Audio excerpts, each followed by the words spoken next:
Welcome back to another episode of the Anti-Cheese, where we're going to teach you how to hold all of the common things that you deal with on the ladder.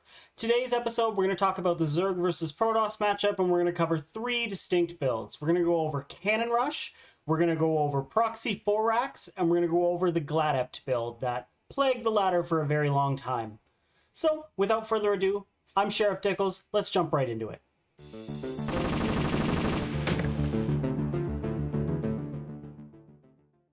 Alright, so before we jump into the replay, let's go over our first build, Cannon Rush. What is it?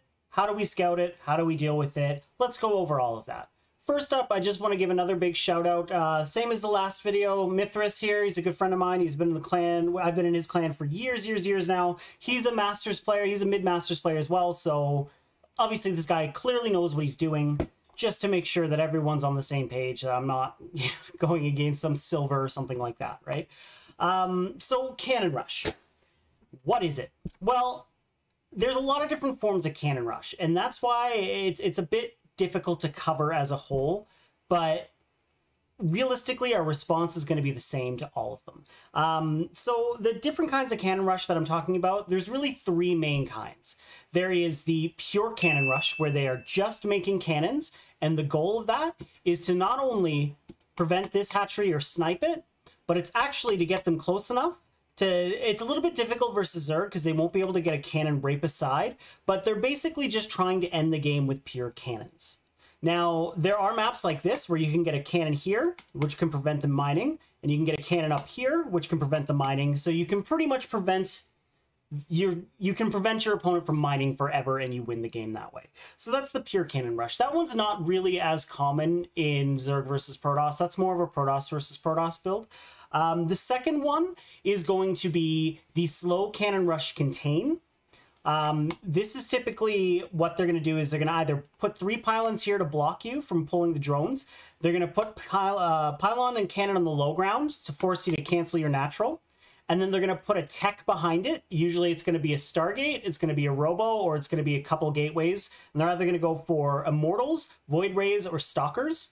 And they're just going to make shield batteries and cannons. And it's a slow ramp up, but the whole goal of that build is to keep you on one base until you just can't afford to make any more units. You're only on 1 hatch production, you've got very limited economy, and they don't even expand behind it because all of their money is going into cannon, shield batteries, and units. They're just trying to keep you contained, but they have the option to expand. So that's number 2. And number 3 is, it's kind of just a cheeky Cannon Rush. Number 3 is they'll open up Gateway, then Forge, and all they're going to do is they're going to try and hide a pylon down here. They're going to make 1 or 2 cannons, and they want them to be out of sight because they want your natural to finish. And if they time it right, the cannons will pop at the exact same time as the natural pops, and they just get a free kill in the natural. Meanwhile, the Protoss expands behind, and they're just in an economic advantage where they've expanded, and they can get ahead. All they have to do is hold your counterattack, and they will be clearly in the lead. So that being said, that's a long explanation. But those are the 3 main kinds of Cannon Rushes that you're going to face in the ladder. I would say the most common are the latter 2. And the absolute most common that you're going to see is the Contain. You're going to see cannons into, usually it's a Robo, but lately it's been a lot Stargate, and it's just cannons, shield batteries, and Immortals or Void Rays. It's frustrating. But let's talk about it. How do we scout Cannon Rush? Well, let's talk about it. As I talked about in my introduction for Zerg versus Protoss, our second Overlord is always going to be chilling right by our natural. Why? Because a hatchery building does not give that much vision, but this Overlord does. And look, I see the Overlord with the Overlord that a pylon's going down. Now, there are times where you're going to see a Protoss actually fake you out, and they're just going to build a pylon with every intention of canceling it just to make you pull drones. But I don't even want you to worry about that until you're much, much higher rank. No one fakes in these lower MMRs, okay? I would say no one really even fakes up until like mid to high masters. It's just uncommon, especially here. This is a weird spot to fake. So how do we scout it? Again, the Overlord. What is our initial response? Awesome.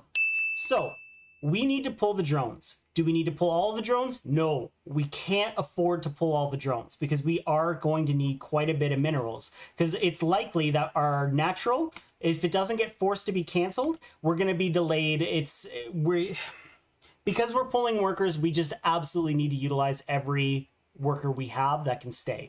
So how do we do this? Well, we need to put 2 drones on a probe. There's always going to be a second probe. Always bank on a second probe, because anyone who's cannon rushing, they've always got a second probe somewhere, because in case the first one gets sniped, and they like to multi-prong. One will hide up here, one will hide up here, and they build in. So it needs to be 2 drones per probe, and it needs to be 4 drones per pylon. That is the most effective way to stop a cannon rush. So that's our initial response. Behind it, we need to get a spawning pool. As you can see, mine's clearly late. I don't actually have the money, but... So there you go. We have 2 probes. 2 drones are going to be on this probe. 4 drones are going to be on the pylon. 2 more get pulled, so that we're on the second probe. And this is it. So he's trying to block it with a gateway. He loses 1 probe. Our spawning pool is going down, but it's a bit late. Keeping a calm, cool, collected head in these moments is very important. Even the best pros can really falter against a cannon rush. It's irritating. It's frustrating. It can happen to the best of us. Now, as you can see, this cannon's almost done, but I'm not too worried about it because the pylon's almost dead. He does have a second pylon going down, and I'm quite late on attacking it.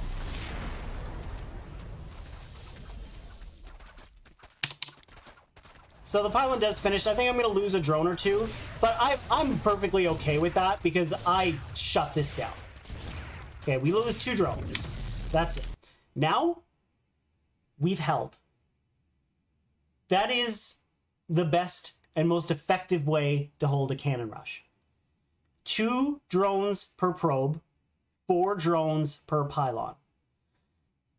Normally what you're going to see, up until, like, again, mid to high masters, when you're going to see a lot of guys that are really good at cannon rushing, they're going to be very lacking on pylons. It's going to be 1 pylon powering like 8 cannons and batteries and blah, blah, blah, blah, blah.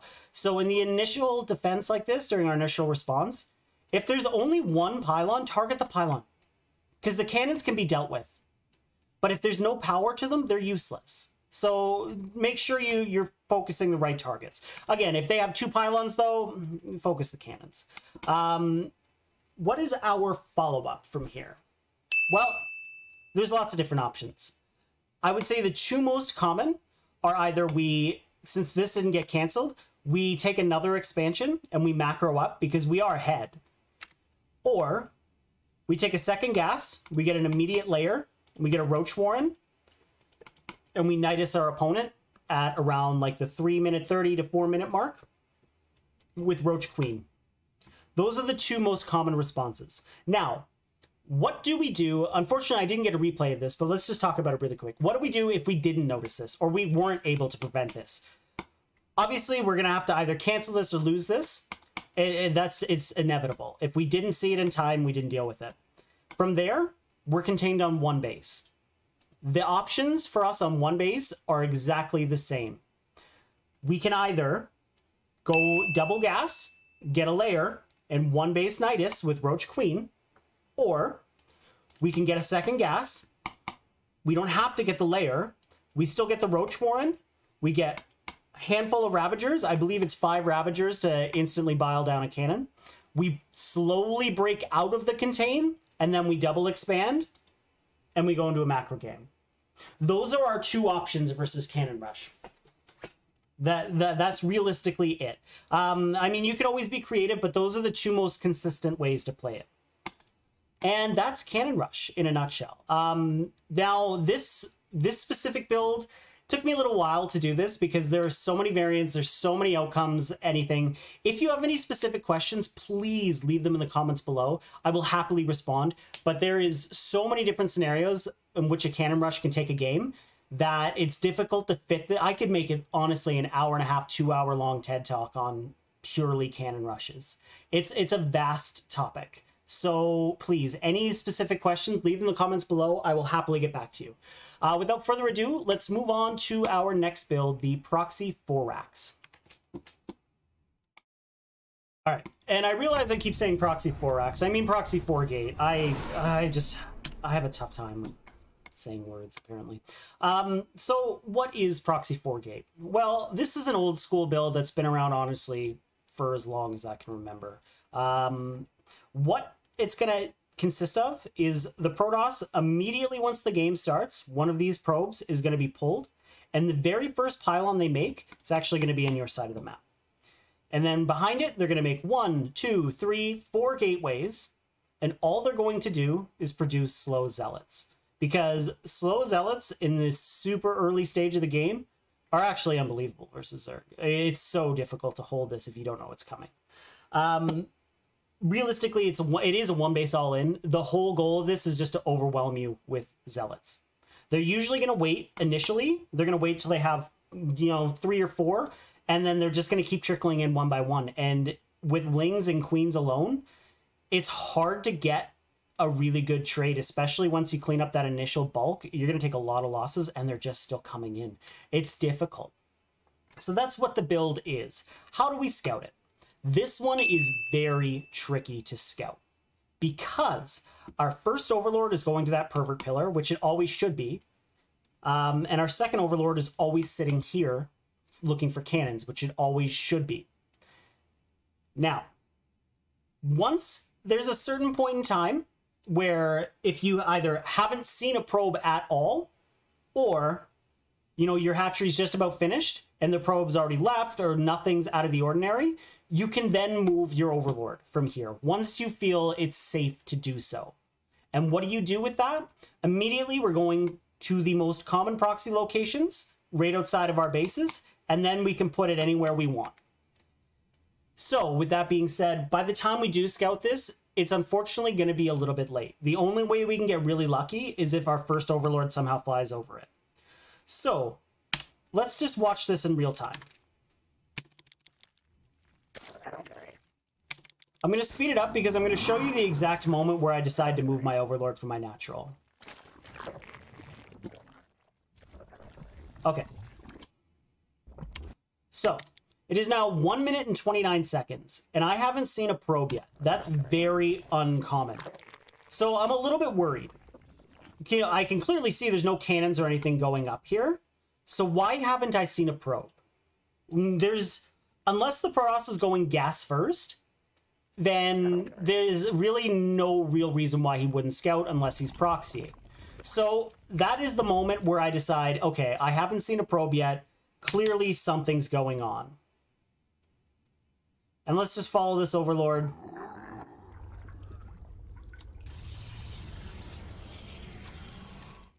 Okay, so I see it now, which sucks because there's already zealots out. They're already coming in. This is brutal. What do? We have to abandon our low ground. It doesn't matter because this is a one base all in.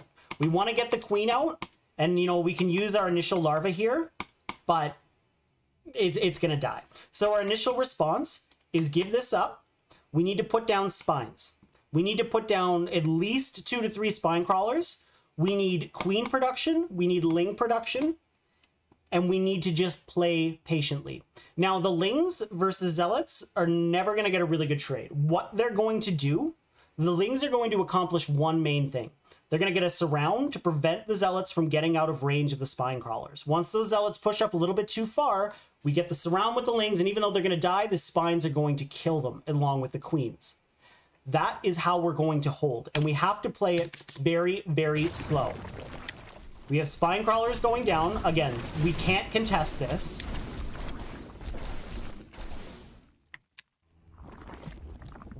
So spines are finishing up. We have to protect our spines and our queens. That's our #1 goal here. And then we continue droning. We can't fall too far behind. We only need to get up to 19 drones, though. We just want to make sure we're at least 19 drones. Roach Warren's going down. Why? Because roaches are much, much better against zealots.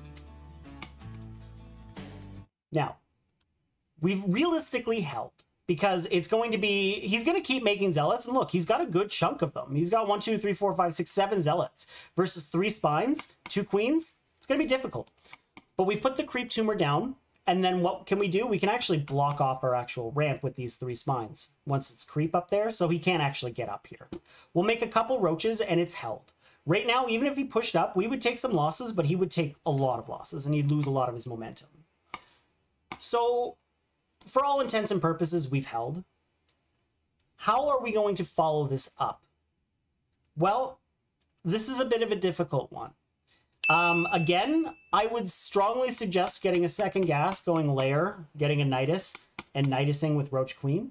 But if that's not your forte, and you really do want to try and play a macro game, it's going to be difficult because we need to get enough roaches to deal with the threat of these zealots. So inevitably, we're going to have to get this creep tumor down here so there's enough room so that we can move our spines down here in the low ground. Then we can expand, and then hopefully we can deal with those zealots, and then we can expand again. But again, I don't really like that response versus this specific build because he's just containing us, and all of his production's on our side of the map. So if we can just wait for this creep tumor to get up, then we can put the 3 spine crawlers there to actually block off our natural wall, or our main wall, so we can't even get up. Then we Nidus, we can get all kinds of damage done. Even if he recalls, we can just take the Nidus Worm back and go back. But I really think a Nidus is the best play here because that's how we're going to counterattack, get ourselves into a position where we're not only behind, but we're actually ahead. And from there, the world's your oyster. You can expand and play from there if you want. That is Proxy 4 racks. Now, is it super common in the ladder? No, but it's common enough. You know, it's I'd probably say 1 out of every 100 games in Diamond, you know, you'll probably, like in ZvP, you'll see it. So let's move on to our final build.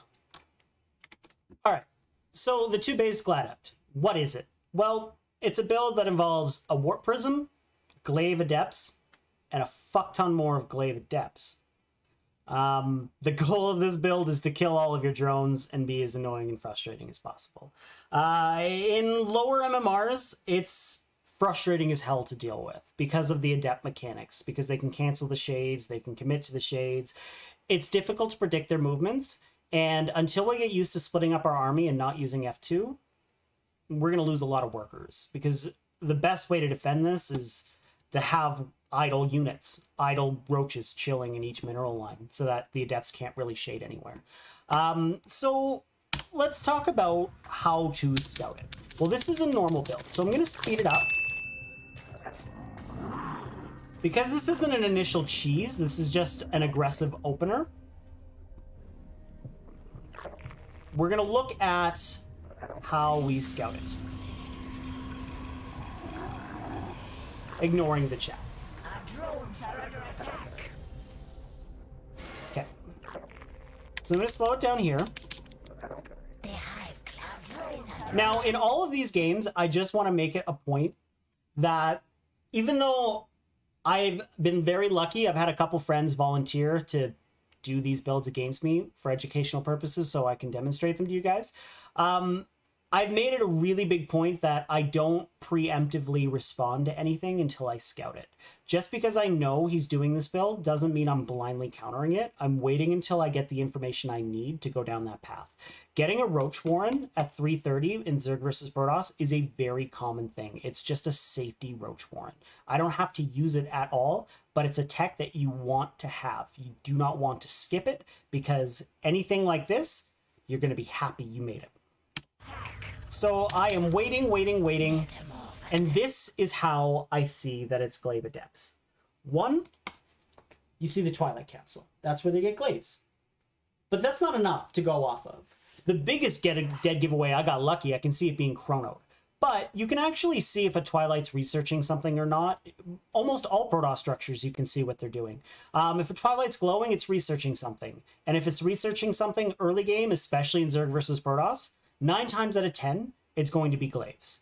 Now, it could be charged. They could be going for a Marjorie, but we'll talk about that build in another video. But for the most part, like I said, 9 times out of 10, it's going to be Glaive. So this is a pretty dead giveaway. If you don't see it glowing, and it's not chronoed, obviously, what does that mean? Usually, it's either going to be Archon drop or DTs. So just make a note. Seeing the Twilight alone is a good chunk of information, but pay attention. Just make sure, is it glowing or not? Is it chronoed or not? Is it researching something or not?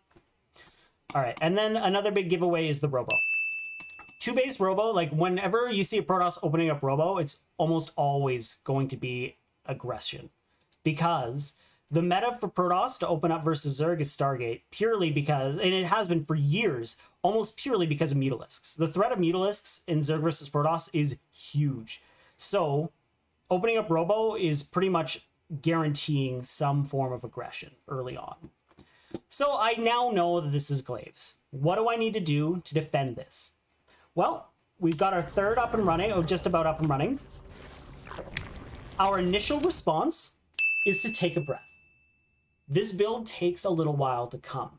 It's typically going to hit, I mean, if you see a pro player do it, it's going to hit around like 430, 445, but anyone else in the ladder, you're realistically looking like 5 to 6 minutes. We have some time. So our whole goal is to get up to 41 drones. And when I say 41, I mean 16 on minerals. We have to put 2 back on gas. So 16 on minerals, 3 on gas.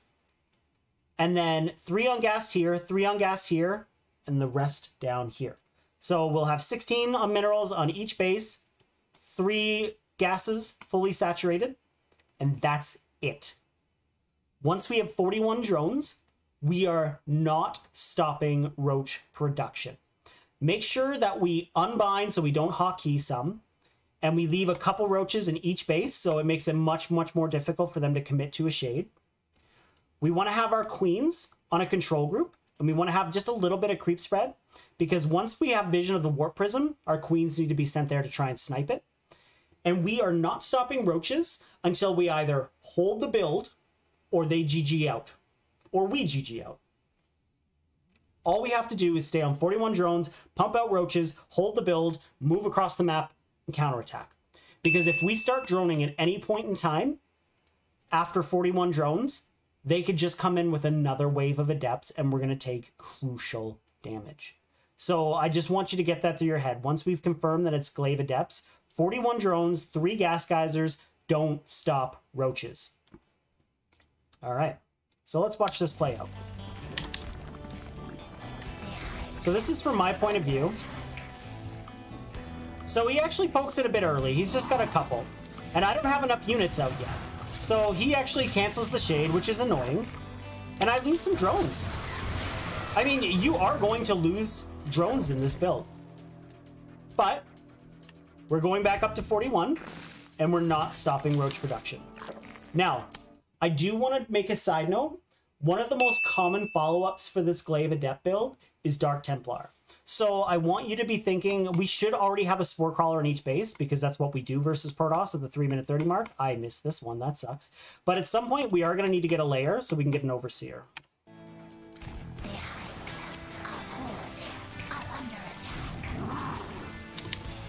So there's the Prism.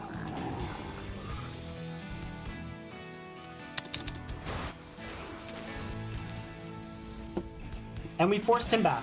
Now, in this specific game, I can play it, but what ends up happening is I make way too many roaches, and he was a little bit sloppy with his macro, and he just gave up early because he didn't have enough adepts. He made a little bit of a build order mistake, which is not a big deal. It doesn't matter that much. But that's inevitably what it's going to be. You're going to see more and more adepts. They're going to come in here or come in here. They're going to shade. They're going to cancel. It's frustrating. But all we need to do is 41 roaches and more, or 41 drones and more roaches. Roaches live or die by them. That's it. I hope you enjoyed this video. Please, any comments, questions, concerns, leave them in the comments below. I will happily respond to all of you guys. Good luck, have fun. I'm going to continue this series. I've got probably 60 or plus more builds to cover, so stay tuned. Please consider subscribing if you liked what you saw, and good luck, have fun.